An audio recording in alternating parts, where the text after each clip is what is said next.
asal mula amalan adat pepatih. Negeri Sembilan Daru Khusus merupakan sebuah negeri yang istimewa dari segi budaya dan politiknya. Ia merupakan satu-satunya negeri yang mengamalkan adat pepatih, iaitu adat atau tradisi berasal dari Minangkabau, Sumatera yang memberi penekanan keturunan kepada pihak perempuan atau ibu, iaitu sistem nasab ibu atau matrilineal. Di Malaysia, adat pepatih sering dibandingkan dengan adat Temenggung. Menariknya, menurut riwayat lama atau Tambo, adat pepatih dan adat Temenggung berasal daripada dua orang adik-beradik, iaitu Sultan Paduka Besar yang bergelar Datuk Ketemenggungan dan Sultan Balun yang bergelar Datuk Perpatih Nan Sebatang. Walau bagaimanapun, pengkaji tempatan mengatakan adat pepatih yang diamalkan di Negeri Sembilan adalah berbeza dengan adat pepatih yang difahami oleh orang-orang Minangkabau di Sumatera. Adat pepatih Negeri Sembilan adalah unik kerana ianya wujud hasil gabungan antara adat pepatih Minangkabau dan adat anak watan tempatan, khususnya adat orang asli Puak Jakun.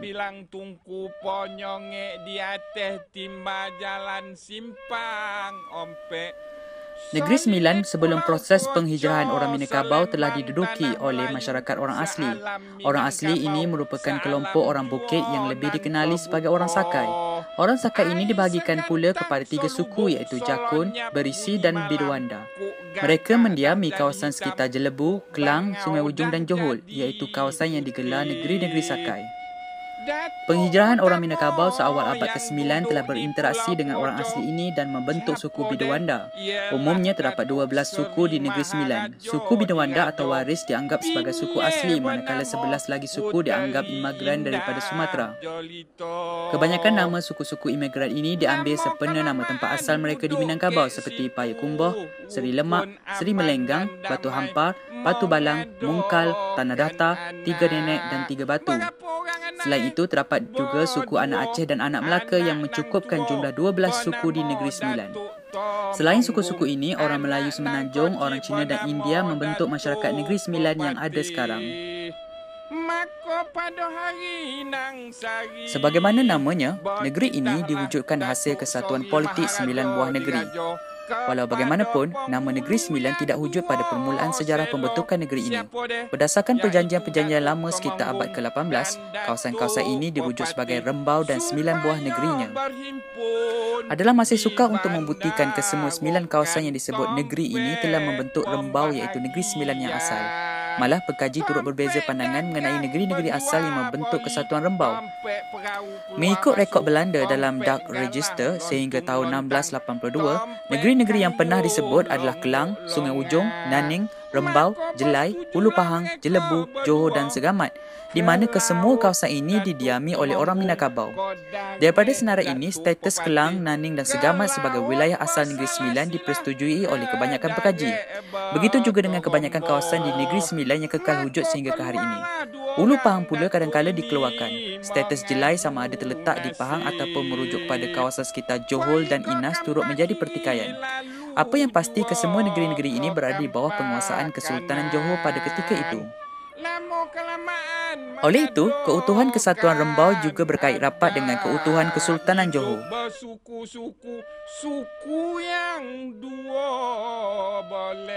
Pada tahun 1673, Johor Lama telah diserang Jambi dan Sultan Abdul Jalil melarikan diri ke Pahang.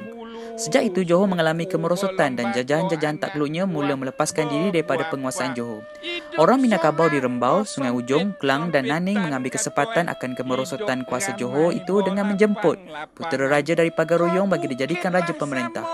Raja Pagar Royong menghantar Raja Ibrahim yang tiba pada tahun 1677. Malangnya, Raja Ibrahim tidak mendapat sokongan daripada orang Rembau dan baginda dibunuh beberapa tahun kemudian. Selepas itu pula, Sungai Ujong, Johor, Naning dan Jelebu menjemput seorang lagi putera Minangkabau. Raja Pagar Royong menghantar Raja Kasah. Raja Kasah walau bagaimanapun tidak diterima untuk memerintah dan dihantar pulang. Putera seterusnya yang dijemput adalah Raja Adil. Nama Raja Adil sememangnya ada dalam sejarah Rembau, iaitu sebagai Yang di-Pertuan Muda. Walau bagaimanapun, nama Raja Melewah adalah lebih popular sebagai Yang di-Pertuan Besar yang pertama. Sebelum Raja Melewah menjadi raja seluruh orang Minangkabau, Raja Khatib tiba terlebih dahulu dan berkahwin dengan warna emas, iaitu anak penghulu Naam, penghulu bagi Ulu Muar.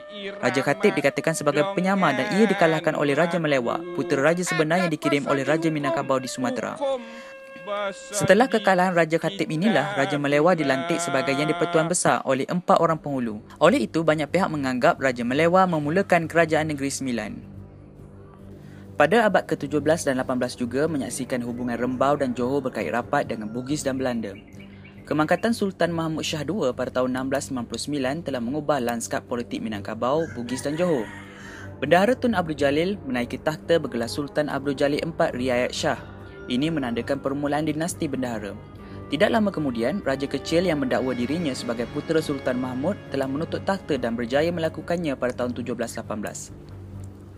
Raja kecil ini berasal dari Pagaruyung dan telah mengasaskan Kesultanan Siak. Ia menjadi Sultan Johor dengan memakai gelaran Sultan Abdul Jalil Rahmat Shah. Sejurus selepas itu, pihak Bugis yang tidak berpuas hati dengan tindakan raja kecil mengisytiharkan dirinya sebagai sultan telah bersekutu dengan Raja Sulaiman iaitu putera Sultan Abdul Jalil bagi mendapatkan kembali takhta Johor. Pada tahun 1721, Bugis mencabar kekuasaan raja kecil. Bugis berjaya menewaskan raja kecil dan seterusnya mengangkat Raja Sulaiman sebagai Sultan Johor yang baru. Daing Marewa pula menjadi Yang Tuan Muda, iaitu jawatan baru yang dikhususkan kepada orang Bugis. Bermula pada saat ini, Johor secara praktiknya dikuasai oleh orang Bugis. Kedudukan Daim Marewa dalam sejarah Negeri Sembilan menarik untuk dikupas kerana kesamaan namanya dengan pengasas Negeri Sembilan iaitu Raja Melewah. Ruang masa penglibatan Daim Marewa dan Raja Melewah turut sama. Terdapat juga pengkaji menganggap nama Melewah lebih dekat dengan Bugis berbanding Minangkabau. Hal ini dikuatkan juga dengan keadaan Negeri Sembilan yang berada di bawah penguasaan Bugis melalui pembesar-pembesar Bugis iaitu Daing Marewa, Daing Celak, Daing Kemboja dan Raja Haji yang dilantik sebagai Yang Tuan Muda Johor. Malah putera Daing Celak bernama Daing Lumu telah mengasaskan Kesultanan Selangor. Pada ketika ini juga pembesar Bugis seperti Raja Tua telah bertapak di Kelang. Daing Kemboja pula di Linggi. Jawatan Yang Tuan Muda mula dicipta di Linggi, Lembau, Jelebu dan Tampin. Di Sungai Ujong, jawatan tertinggi iaitu Penghulu Menteri ditukar menjadi Kelana Putera yang bersamaan dengan Yang Tuan Muda. Hal ini membuktikan penguasaan Bugis di Negeri Sembilan. Dalam satu sumber lain, Daing Kemboja juga dikatakan berkuasa di negeri-negeri Minangkabau dengan gelaran Raja Pedalaman. Setelah pemerintahan Daing Kemboja, barulah gelaran baru bagi mengetuai orang-orang Minangkabau dicipta. Pada ketika ini juga, Sultan Johor menyerahkan kekuasaan kawasan ini kepada Belanda dan melantik seorang ketua yang berasal daripada keturunan Raja Minangkabau.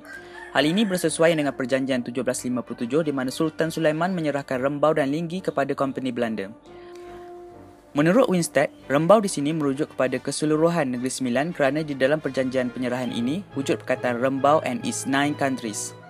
Pada ketika itu, Rembau diperintah oleh Raja Adil selaku Yang di-Pertuan Muda. Pada tahun 1798 pula, jawatan ini diisi oleh Raja Asil, putera Raja Adil dan bergelar Sultan Muhammad Shah. Dalam penceritaan yang lain pula, Raja Melewah bertakhta di Rembau sejak 1727 lagi, manakala Raja Adil merupakan raja kedua. Menurut Newbold, Raja Melewah kemudiannya dilantik sebagai Yang Tuan Besar pada tahun 1773, iaitu permulaan bagi jawatan Yang Tuan Besar dan merupakan detik kemerdekaan kesatuan Rembau daripada Johor. Lantikan ini dibuat oleh penghulu daripada 4 buah negeri. Berdasarkan surat yang ditulis oleh Yang di-Pertuan Besar Muhammad kepada pejabat kolonial di London pada tahun 1925, dinyatakan Raja Melewah mula memerintah pada tahun 1700 dan baginda ditabalkan dengan gelaran Sultan Mahmud Shah Ibni Al-Sultan Abdul Jalil Muazzam Shah. Jawatan Yang di-Pertuan Besar akhirnya diserahkan kepada Raja Hitam. Yang Tuan Besar Lenggang Laut pula berkuasa sehingga baginda mangkat pada tahun 1824. Raja Ali iaitu cucu Yang Tuan Besar Hitam menjadi Yang Tuan Besar sebelum digantikan dengan Raja Radin iaitu anak Yang Tuan Besar Lenggang Laut pada tahun 1836. Yang Tuan Besar Radin mangkat pada tahun 1861 dan Raja Imam dilantik sebagai Yang Tuan Besar yang baru. Raja Imam mangkat pada tahun 1869 dan persaingan bagi merebut jawatan Yang Tuan Besar berlaku dan tidak dapat diselesaikan lagi. Maka kerajaan Negeri Sembilan yang dimulai Raja Melewah terbubar pada saat ini. Dalam senarai ini, terdapat 2 nama yang dikeluarkan iaitu Raja Kerjan dan Raja Labuh. Raja Lenggang Laut dan Raja Ali pula merupakan 2 individu yang berlainan. Jika menurut versi yang mana Raja Kerjan dan Raja Labuh diambil kira sebagai Yang Tuan Besar, serta Raja Lenggang Laut dan Raja Ali merupakan individu yang sama, Raja Radin akan menjadi Yang Tuan Besar ke-6. Oleh itu, Tuanku Mukhris merupakan Yang Tuan Besar ke-13.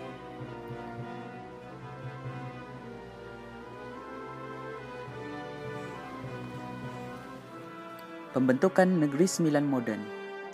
Setelah saat ini, sejarah Negeri Sembilan adalah lebih jelas.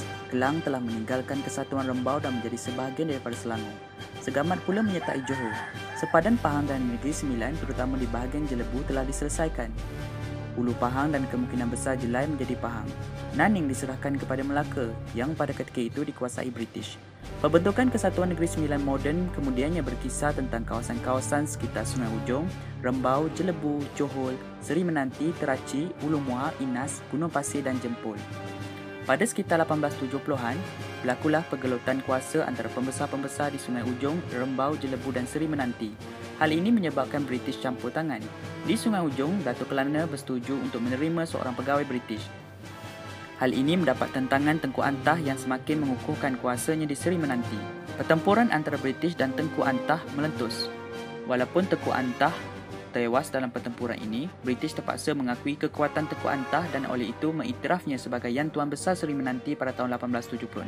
Kawasan yang diperintah oleh Yang Tuan Antah meliputi Seri Menanti, Teraci, Ulu Muar, Inas, Gunung Pasir dan Jempol, iaitu wilayah-wilayah yang dikenali sebagai Tanah Mengandung. Pada tahun 1883, Datuk Penghulu Rembau yang baru telah dilantik atas nasihat Sir Frederick Weld, iaitu Gubernur Negeri-Negeri Selat. Dalam krisis perebutan kuasa di Jelebu pula, Weld pada mulanya telah mendamaikan Yang Tuan Muda Raja Abdullah dan Datuk Penghulu Said Ali bin Zain Al-Jafri. Satu perjanjian juga dibuat di mana residen Sungai Ujong akan memberi nasihat dan bantuan dalam hal-hal yang berkaitan dengan pentadbiran dan hasil di Jelebu. Selepas kematian Raja Abdullah, jawatan Yang Tuan Muda dimansuhkan dan mulai saat ini Jelebu ditadbir sebagai sebuah jajahan Sungai Ujong. Pada tahun 1887, seorang pegawai British ditempatkan di Kuala Pilah. Tengku Antah dan British bersetuju untuk bekerjasama bagi menjamin keamanan dan pemerintahan yang tetap di Seri Menanti. Pada tahun yang sama, Tengku Antah mangkat dan digantikan oleh anaknya Tengku Muhammad. Sehingga tahun 1888, British menjalankan kuasa di Negeri Sembilan melalui Resident Councillor di Melaka. Resident Councillor ini mengawasi residen yang dilantik di Sungai Ujong. Di Rembau dan Seri Menanti, jawatan pemungut dan magistrat diwujudkan. Pada bulan Julai 1889, Yang Tuan Besar Muhammad sebagai pemerintah Seri Menanti dan pembesar-pembesar Johor, Inas, Ulu Muar, Jempol, Gunung Pasir, Teraci, Rembau dan Tampin secara rasmi meletakkan negeri-negeri mereka di bawah perlindungan British. Sebuah konfederasi diwujudkan bagi menggabungkan negeri-negeri ini, iaitu Konfederasi Negeri Sembilan. Pada hari ini juga, Negeri Sembilan menerima residen British yang pertama bernama Martin Lister. Residen British di Sungai Ujong pula adalah WFB Pau. Sebelum rancangan negeri-negeri Melayu direalisasikan, Sungai Ujong berserta Jelebu dimasukkan ke dalam Negeri Sembilan. Pada tahun 1895, British menubuhkan negeri-negeri Melayu bersekutu dengan menggabungkan Negeri Sembilan dengan Perak, Selangor dan Pahang. Negeri-negeri Melayu bersekutu, negeri-negeri Melayu tidak bersekutu, Melaka dan Pulau Pinang disatukan di dalam Malaya Union pada 1 April 1946. Malaya Union diberubahkan dan digantikan dengan Persekutuan Tanah Melayu pada 31 Januari 1948. Pada 31 Ogos 1957, Persekutuan Tanah Melayu mencapai kemerdekaan daripada British. Seterusnya, pada 16 September 1963, Malaysia dibentuk dengan menggabungkan Persekutuan Tanah Melayu, Sabah, Sarawak dan Singapura. 2 tahun kemudian, Singapura keluar daripada Malaysia. Sejak itu, Malaysia kekal disertai 13 buah negeri termasuklah Negeri Sembilan Darul Khusus. Struktur politik Negeri Sembilan. Struktur politik Negeri Sembilan bolehlah dibahagikan kepada 4, iaitu Yang di-Pertuan Besar sebagai pemerintah tertinggi, Dewan Negeri yang bertindak sebagai komponen perundangan, Majlis Mesyuarat Negeri yang bertindak sebagai komponen eksekutif dan Dewan Keadilan dan Undang yang berkuasa dalam urusan hal ehwal orang Melayu. Pelantikan Yang di-Pertuan Besar. Sistem politik beraja Negeri Sembilan adalah sangat unik kerana ianya menggabungkan sistem demokrasi, tradisi dan raja yang berdaulat iaitu pemilihan kepala negeri bermula daripada tahap terbawah iaitu rakyat seperti mana yang dilakukan sejak zaman awal pembentukan Negeri Sembilan. Pemerintah tertinggi tidak bergelar sultan atau raja tetapi menggunakan gelaran Yang di-Pertuan Besar. Walau bagaimanapun seperti mana yang dijelaskan dalam bahagian sejarah tadi, gelaran sultan juga pernah digunakan oleh Yang di-Pertuan Besar. Jawatan Yang di-Pertuan Besar tidak diwarisi daripada ayah kepada anak secara automatik tetapi mestilah dipilih oleh undang yang 4. Jawatan undang juga tidak diwarisi daripada ayah kepada anak tetapi diwarisi melalui suku. Mereka dipilih oleh Datuk Lembaga yang mengetuai sesuatu suku. Datuk Lembaga pula dipilih oleh Buapak iaitu gelaran bagi seseorang yang mengetuai suatu perut. Perut merupakan suatu kumpulan keluarga yang berasal daripada nenek atau moyang perempuan yang sama. Maka sebab itulah Negeri Sembilan merupakan sebuah negeri yang unik disebabkan sistem sosial dan politik ini yang berasal daripada masyarakat Minangkabau di Pagar Royong dan diwarisi sejak zaman berzaman. Susunan masyarakat Negeri Sembilan boleh dibahagikan mengikut sosio-politik berasaskan kekeluargaan, kesukuan dan kewilayahan. Hal ini dapat digambarkan menerusi organisasi masyarakat yang bermula daripada perut sehinggalah ke peringkat pentadbiran negeri.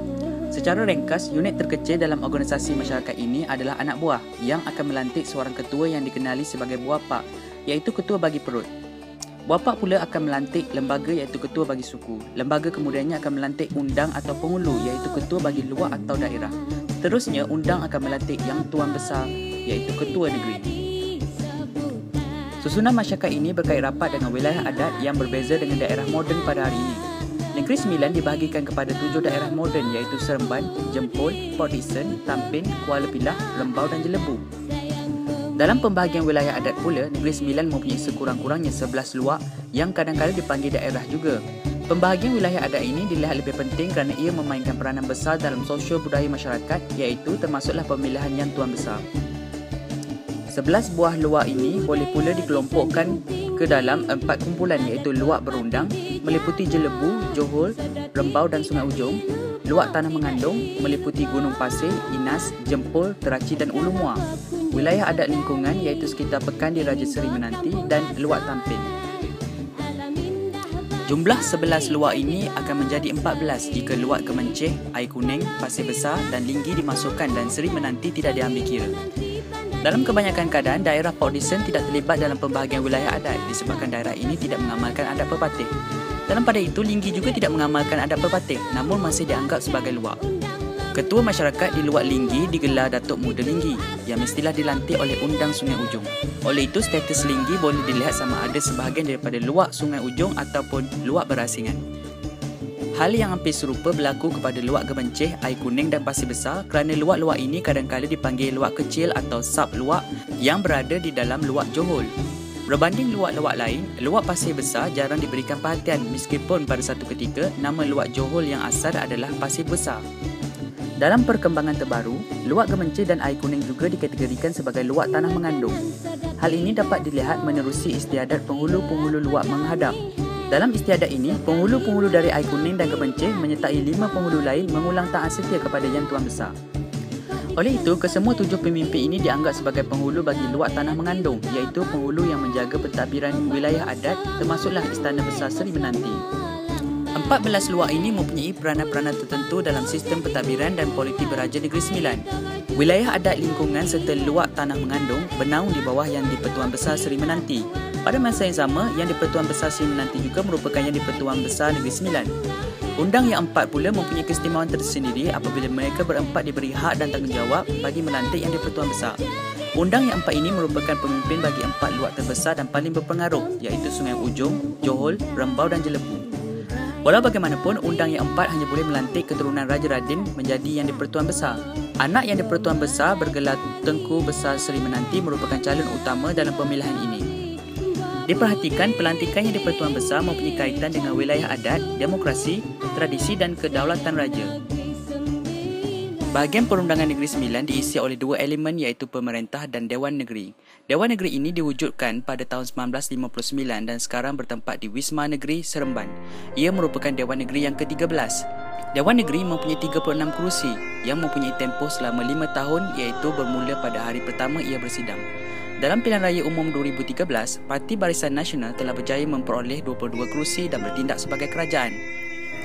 Ahli Undangan Negeri Rantau, Muhammad Hassan daripada Barisan Nasional telah dilantik menjadi Menteri Besar sejak 2004. Oleh itu, Muhammad Hassan bertindak sebagai Ketua Eksekutif dalam Majlis Mesyuarat Kerajaan Negeri.